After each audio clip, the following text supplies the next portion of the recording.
Hello বন্ধুরা, good morning. আবার একটা ভিডিও নিয়ে চলে আসলাম। দেখো, এটা হচ্ছে আমার বাড়ির পাশে কত ছোট ছোট পাখি ঘুরে বেড়াচ্ছে। আমি হয়তো সেইভাবে তোমাদেরকে দেখাতে পারছি না, কিন্তু এই জঙ্গলটার মধ্যে পাখি থাকে, তা অনেক পাখি আছে, আমি সেইভাবে দেখাতে পারছি না। ভাবলাম একটু তোমাদের জন্য একটু ছোট্ট করে ভিডিও বানিয়ে ফেলি।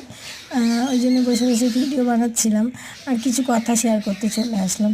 দেখ, সকাল সকাল ঘুম থেকে উঠে যখন দেখি কেউ একটা ভালোবাসা দিল, তা আমরা সারা দিনটা আনন্দ পেলাম। তা আজকে আমার ফেসবুকে সেম এটাই হয়েছে, যে সব মানুষ চলে এসেছে আমাকে ভালোবাসা দিতে। চলো তো বন্ধুরা, তোমরা অনেকে আছো যারা এখনও পর্যন্ত সেই জায়গাটা যেতে পারোনি, চলো আমার প্রোফাইলে চলে আসো আমার কমেন্টের মধ্যে। আর চলো, যারা ভালোবাসা দিয়ে গেছে তাদের ভালোবাসার হাত বাড়িয়ে দাও, তুমিও ভালোবাসা পাবে। চলো, আমি সেই জন্যই বলতে আসলাম, অনেকে জানো না, তাই জন্যে ভালোবাসার হাত সবসময় বাড়িয়ে রাখতে হয়। চলো, ভালো থেকো, টাটা, বাই।